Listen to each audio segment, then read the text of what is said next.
Welcome to Singapore. Welcome to National University of Singapore. My name is Daniel Goh, and I'm kind of like the slave organizer of this conference. It's really Beng Huat's conference, Prof. Chua's conference. Prof. Chua is many things to many people, many things to me too. He was my teacher, was my professor, my mentor, and now my boss and colleague. And he, in a sense, represents the first generation of who pioneered cultural studies in Asia. And I guess I would be second or third generation, and you would be third or fourth generation. So I'm not going to say much else, and I'm just going to meet you in your panels and talk to you individually during the tea breaks and lunch. I'm just going to keep time. This is my duty today as a chairperson. Prof. Chua is going to give the opening address, and it's going to kind of flow into the keynote.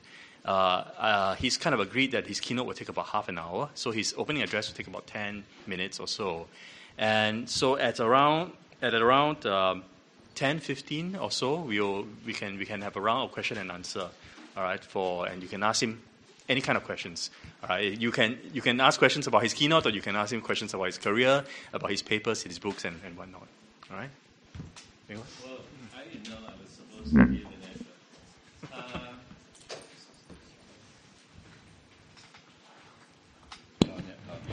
Anyway, yes, welcome to, this is our third or fourth conference. We don't actually list down the numbers. I guess we should start doing that if we're going to do this every 2 years. As you may or may not know, the Inter-Asia Cultural Studies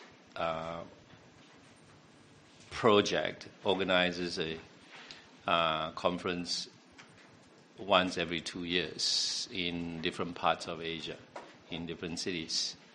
And in between those 2 years, we also organize a summer school, also for graduate students. The conference actually, and this is of course in addition to the journal Inter-Asia Cultural Studies that's now been running for about 12 years.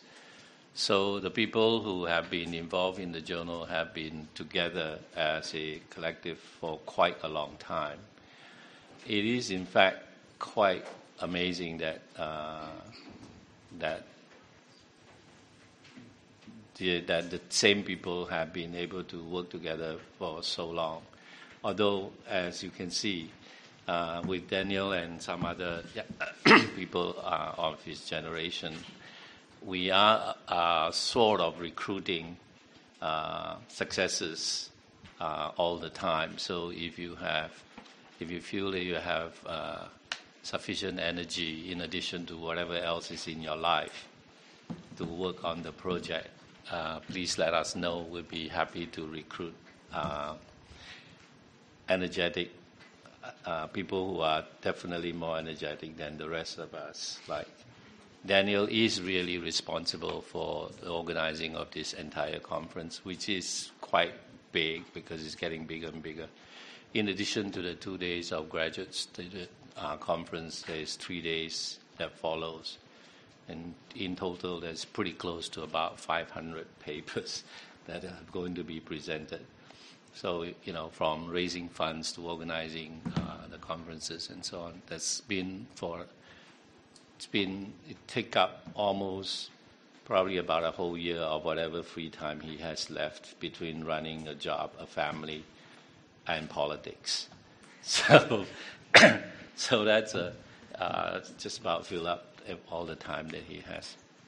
But anyway, welcome to Singapore, and I'm sure you will spend some time wandering around Singapore. You don't have to help our economy very much. You don't have to be too much of a consumer, although I'm sure there will be a great temptation to do that. But one of the things you should do in Singapore is to, as Chen Guangxin, who is not here yet, will be here later this afternoon or tomorrow, he would insist that all of you must spend at least one meal in the hawker center in Singapore. All right, so make sure you do that. Food is quite amazing in Singapore. it's actually also quite amazingly cheap and affordable. Just stay away from restaurants, eat street food. Okay.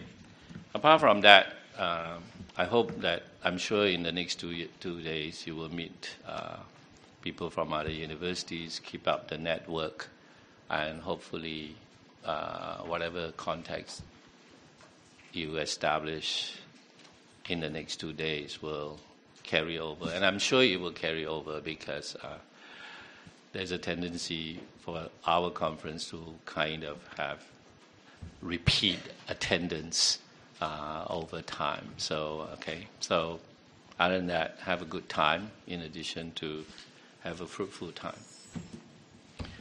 For the so-called address, I'm going to go to the podium and start from there. I'll try to keep within time and see. I'm going to do basically 2 things. One is to one of it is methodological, and the other part of it is a kind of, I suppose, continuing in terms of, particularly in view of the Indo-Asia Cultural Studies project. The other is to talk about doing cultural studies in Asia. Right? That, and within that, some of the methodological issues that I've been sort of thinking about in the last while. Many of you would have probably read Guangxin's book or part of that book, Asia as Methods. One of the things that Guangxin did in that book is to suggest that Asia, that we should start thinking methodologically, thinking of Asia as a point of reference, rather than continuously referencing Europe or America. So instead of referencing the West, we should start to reference Asia within. Now, there are 2 reasons for doing this, at least 2 reasons for doing this. One is that referencing the West is a historically problematic comparison because you are comparing essentially an unequal relations between societies or economies that have developed since the 18th century, since industrialization in the late 18th century and early 19th century, to newly emerging nations in Asia that are largely post-colonial and post-Second World War. And in most instances, industrialization really didn't take place until, for the earliest, apart from Japan, middle 60s onwards. And in the case of China, not until early 1980s in terms of changing its economy from a socialist economy to a capitalist economy.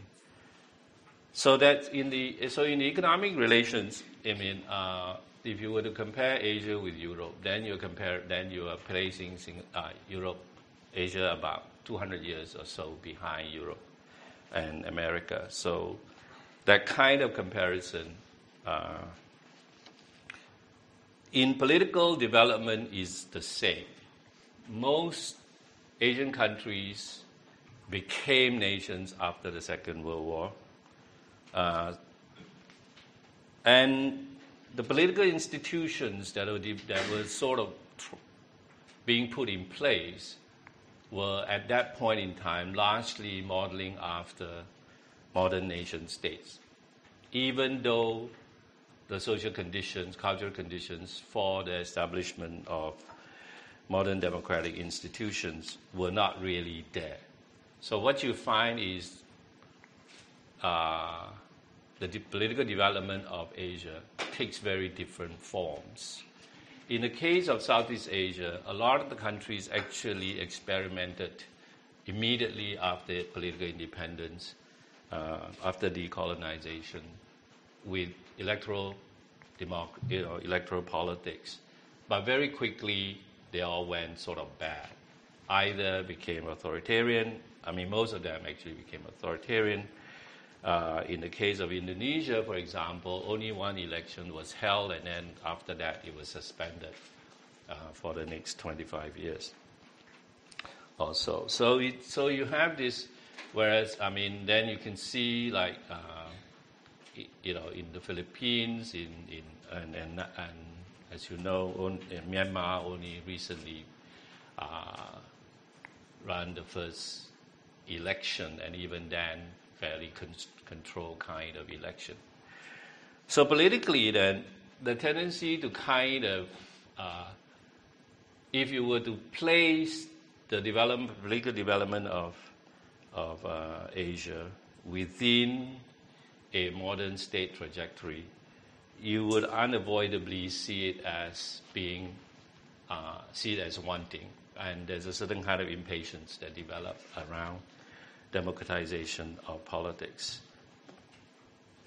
So in both instances, both economically and politically, what you would get is this kind of, as Chakravarti would say, Asia is always trying to catch up with the West. And that's the kind of comparison that is not particularly useful for various reasons. The other strategy, of course, is because of that history of imperialism and history of colonization, there's a tendency to continuously want to criticize the West and try to excise the West from Asia, which is also an impossibility, even though it has consumed a lot of energy. So the idea is to not, Nguyen argument would be not to waste time on trying to excise the West from ourselves, because that's an impossible thing, because over the last 200 years, the West is inextricably part of ourselves. But to basically take the West as one of the reference points in the way we think and in the way we do research, but to add to that West as a point of reference, points of reference derived from within Asia. And the advantage of doing that is that, in fact, Asian countries are better, in a certain sense, coeval in both political and economic development. The difference, for example, between, say, Taiwan, Hong Kong, Singapore economic development that actually took off somewhere around middle 60s or early 60s, and China, which is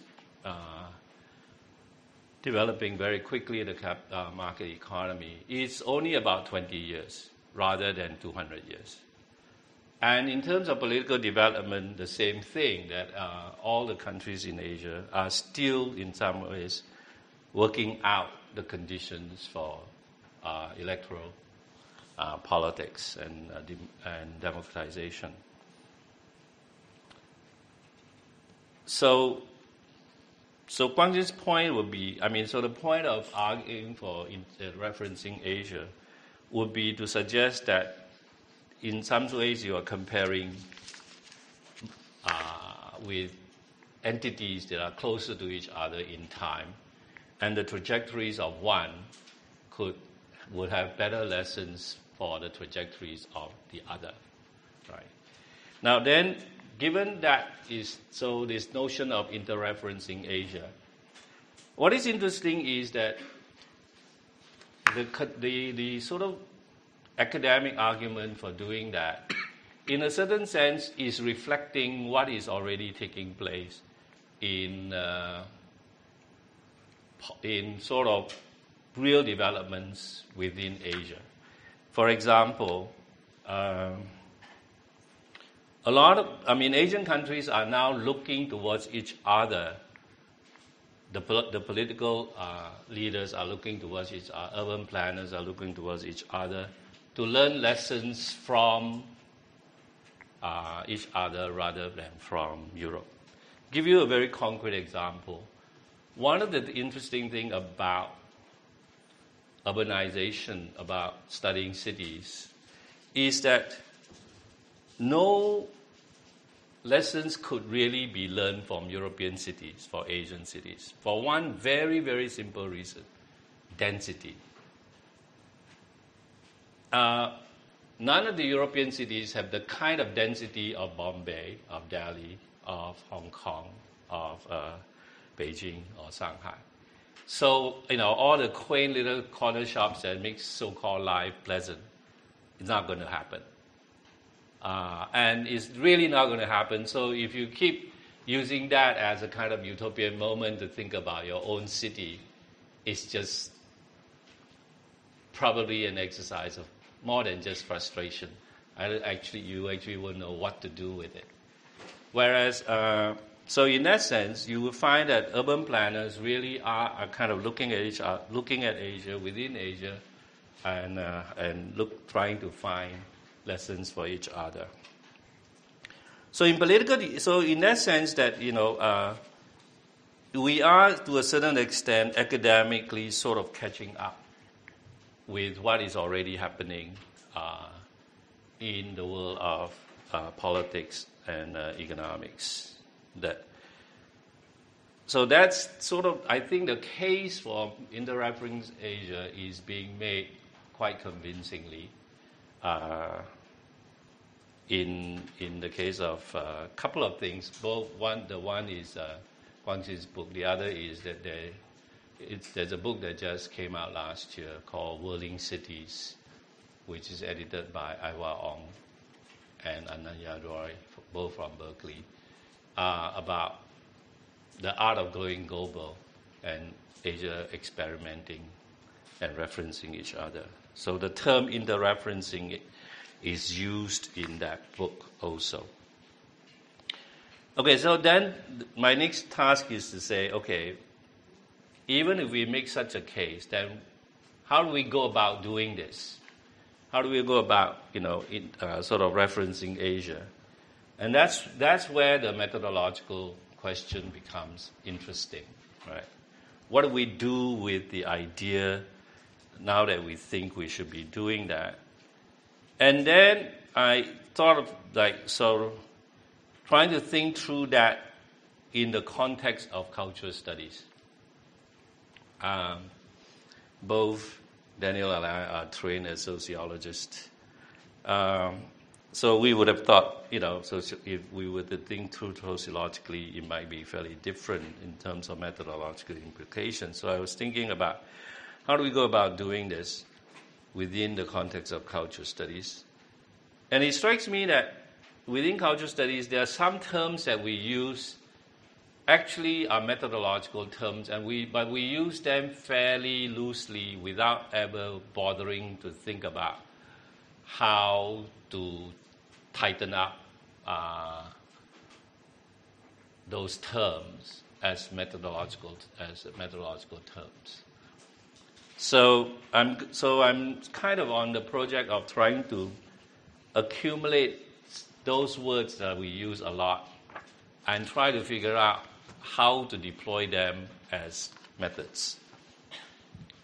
Terms such as absence, terms such as provocation, mimicry, affect. All these are terms that, as cultural studies, as if you read cultural studies material, they get used a lot. Resonance, right? Both in conversation, in conference discussions, and in text that you read. So I'm trying to figure out whether it's possible to draw on Asian examples, concrete experiences, to illustrate how this might work. Some of these terms might work. So it's a fairly long kind of project. So I'm just going to give you 2 or 3 examples today, and then you may go away and think about other terms that you might be using in your own work, and make some effort to translate those terms into methodologically more rigorous terms, which would probably, since you're a graduate student, would help you to defend your work much better, because the tendency is to always be criticized as being too loose, too subjective, too textual, all those kind of criticism that I'm sure you're very familiar with. So I'm going to deal with three concepts. One is absence, the other is resonance, and the third is provocation. And I'm going to draw all these examples from actually concrete events that have taken place within Southeast Asia in the last 20 years or so, or maybe even less. There are two levels, and I'm going to talk about at the level of events, but there is another level that I am not developing and have yet to develop, which is the way individual respond that needs to be thought through. Okay, but at the level of events, I'm going to use three examples. The first is a very interesting question for a Singaporean. The question that is often asked of a Singaporean social scientist is, why is it there is no corruption in Singapore when corruption is everywhere in Asia? Now, that's a question we get asked a lot, right?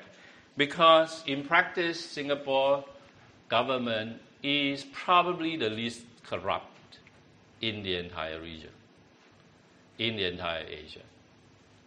Corruption is one of those things you cannot ever say that it is completely absent, that is not there, that there is no corruption. Of course there is corruption, because corruption is clandestine most of the time. I mean, the interesting thing is having a situation in which corruption is clandestine as opposed to corruption being totally overt. If the corruption is totally explicit, then the abuse of power is very obvious. If it's clandestine, that means there is still some policing in which it is still criminalized rather than just a simple abuse of power. So why is the Singapore government not corrupt? And the tendency, of course, is the government would like you to believe it's because they are morally righteous and personalities that Singaporeans were lucky to have as a first generation leadership. Part of that is true, but those kind of activities are also historically and socio-structurally determined rather than completely individualized. And my suggestion is that you actually cannot explain why Singapore is not corrupt in terms of what is intrinsic to Singapore, but rather to try to explain why corruption takes place all around it, and why those conditions that produce corruption did not exist in Singapore at the historical moment when Singapore became independent. Right? So you look at around this region, and then look at who are the corrupt, what corrupt government came from. There are several interesting things that is absent in Singapore. One is that Singapore, being an immigrant society, had no traditional governmental structure. There is no aristocracy that was suppressed by the British colonial government. So you cannot actually recover a past and dust it off and impose it on the new nation. And if you do have established aristocracy, then there's a tendency for that aristocracy to continue its ways of, sort of semi-feudal ways, and tendency for corruption is very high. Secondly, is that Singapore is a very reluctant nation. It never wanted to be independent. It was forced to become independent. If you look around, most countries in Southeast Asia became independent through fairly violent political struggle. In Indonesia, for example, and particularly, most of you would know, in Vietnam. Now, where a nation is born through the kind of violent political struggle, the tendency is for the people's military, for the revolutionary groups that take up arms, to immediately claim the rights to govern when independence was won. So you have a kind of military already in place when the nation was born. So then those who have shed blood for the nation claims the right to govern. And again, I mean, when they tend to monopolize the political structure, the chances of corruption is also very high. And thirdly, Singapore actually had, at the point of independence, had no industrial capitalist. There isn't an established capitalist class. In fact, that's also interesting why Singapore has such a major, in the current economy of Singapore, the state owns a whole chunk of the national economy, precisely because at the point of independence, the class structure is still very fluid, and there is largely, almost homogeneously poor, rather than an industrial capitalist class that could capture political power through the ballot box. So you can see, given all those kind of absence, those who come into power really had no given legitimacy grounds to govern. The ground for it to govern is actually not there. So the only ground that then is available is performance, is the legitimacy of Singapore government comes from its ability to precisely produce, to improve the material life of the population. And that is the only legitimacy it could gain in terms of its rights to govern through the ballot box. So given that that is the condition in which it has to succeed,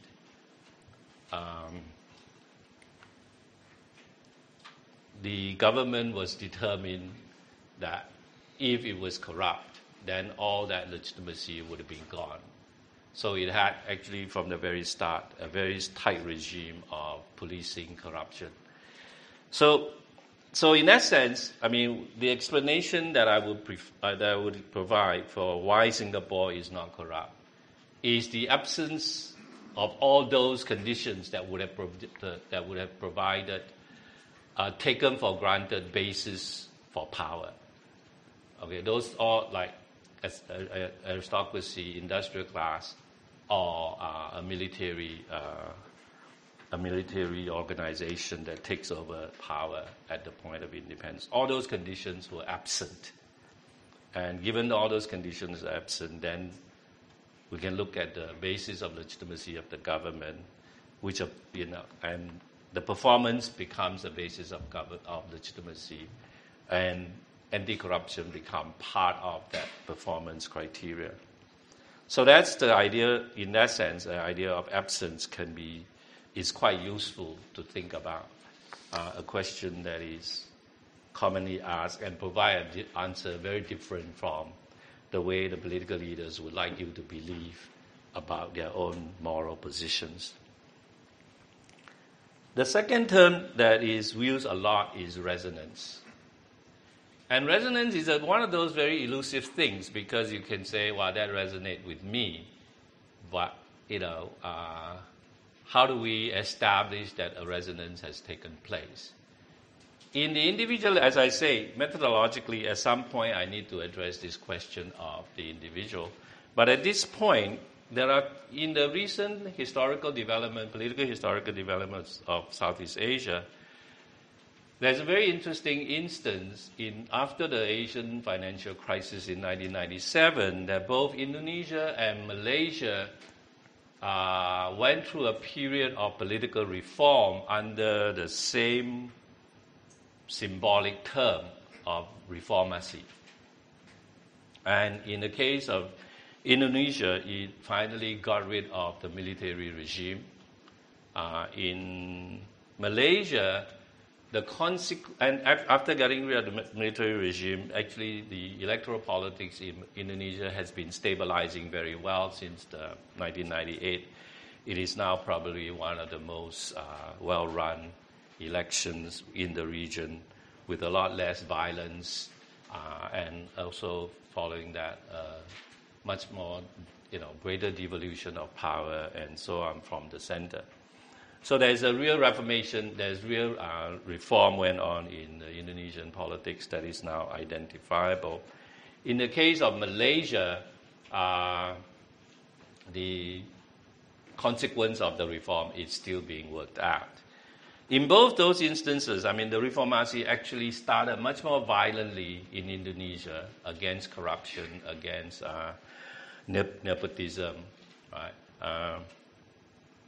And in this case, because of the geographical contiguity between Indonesia and Malaysia, and also linguistic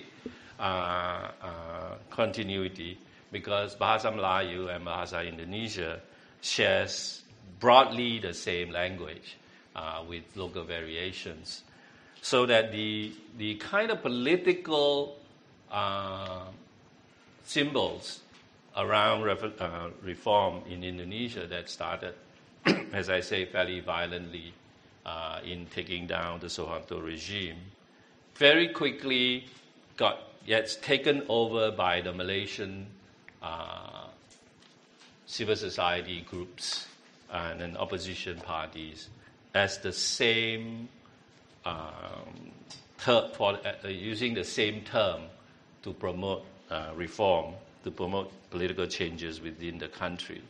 So in this case, we can very clearly see that we can really clearly identify the notion of resonance. Whatever happened with Indonesia, the relatively conditions, the same kind of grievances in Malaysia that the Malaysians shared about corruptions in the government and so on, was able to just take over the same sort of political language and political symbols in generating reform within. Okay, so the political history of that is quite clear and quite the details of which I wouldn't go into it. But what is in this case? We can basically identify. We can usefully use the term resonance as methodologically in the analysis of those two comparative political development. The third term is also as a kind of contrast to the term resonance is provocation, right? You kind of get provoked. Again, at the individual level, what does provocation mean? What gives rise to provocation? What is your biographical what's the contextual elements, and what are the biographical elements that allows such a term of being provoked to be used? But at the events level, at the level of political development, provocation is quite interesting in the sense that the development in a particular location could provoke others in a different location with maybe a completely different kind of context to certain kind of action. All right, and in this case, the most concrete politically was when Deng Xiaoping in the early 80s was putting China through marketization of the economy, visited Singapore, and went back to China and basically said they're doing something pretty good in Singapore, and the Chinese government ought to look at what they're doing and not only to learn something from them, but we ought to be able to do better. Right? Now, this is why Singapore is a real pain for a lot of political leaders. Because of its economic success, it becomes a problem for other political leaders in the sense of saying, look, there's this little island that has absolutely nothing other than human beings, all right? No resources, not even enough labor, no water, inadequate water, but it's doing really well. And we who have all the resources are in a mess. So what the hell is wrong with us? Right. So that's a kind of provocation that's very interesting. So that particular provocation can be used by politicians like Deng Xiaoping, who actually then, told the Communist Party bureaucracy to, do better because they're not doing their job. And the way to do better is to go and learn from Singapore.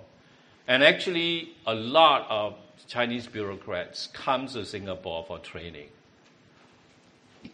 The Nanyang Technological University has a Chinese mayor training program for the last 10 years.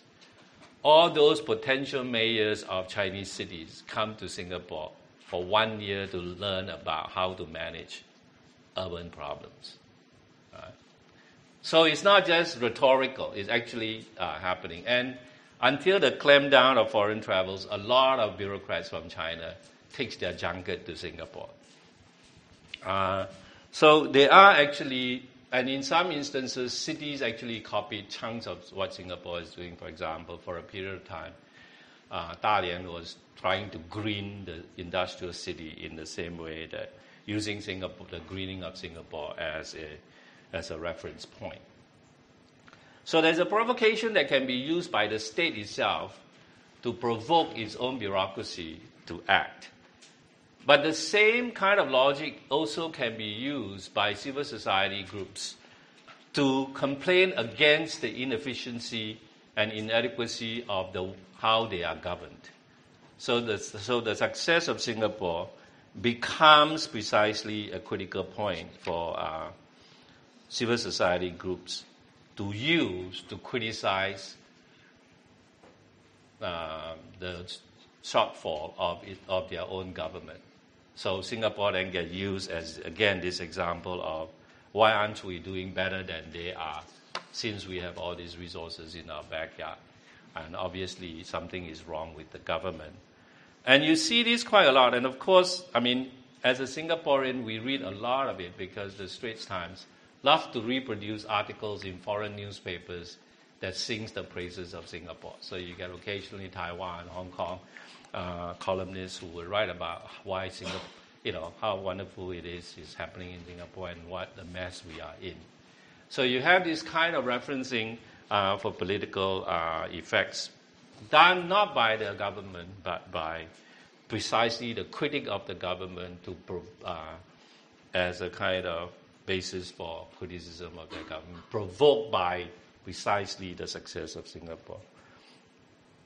So, these are simply illustrations of some of the terms that we use usually fairly loosely, but I'm trying to kind of be a bit more of a sociologist than a cultural studies person, I guess, by trying to see how these terms could become methodologically much more robust in the way we do analysis. And as I say, there are a whole string of other terms that needs to be, that can be thought through, including one term that I use a lot these days, as I say, affect. So I'm suggesting that, this is kind of a fairly open project and probably needs to be done by everybody who is interested in the methodological issues. Because otherwise a lot of these terms are used more as metaphoric rather than rather than methodological.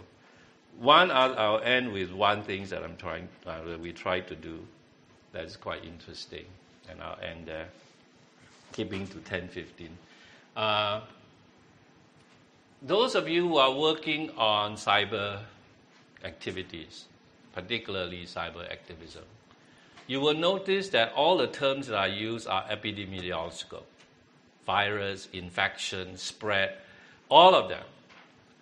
And, generally speaking, the analysis of cyber activism tend to be retrospective after the events that happened.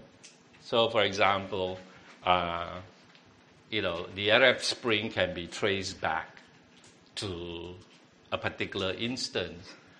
In this case, somebody posted something on the internet.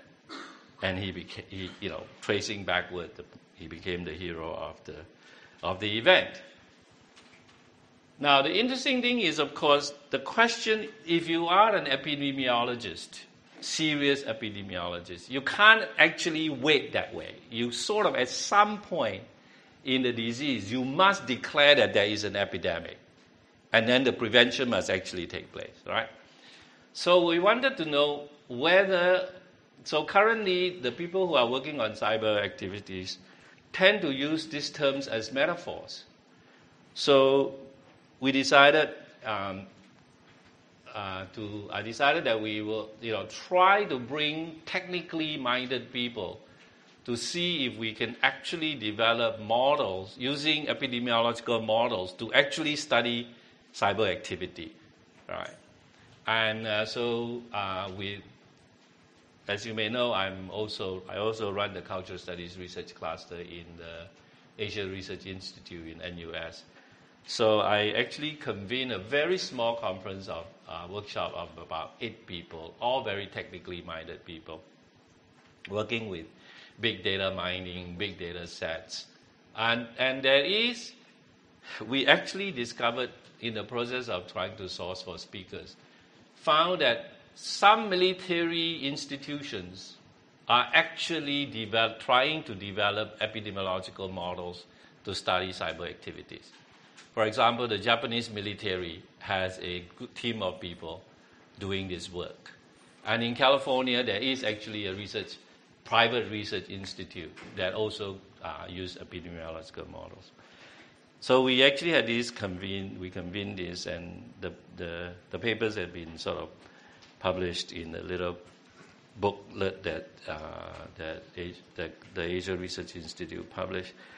The general consensus is that it's probably pretty fruitless to try to predict cyber events with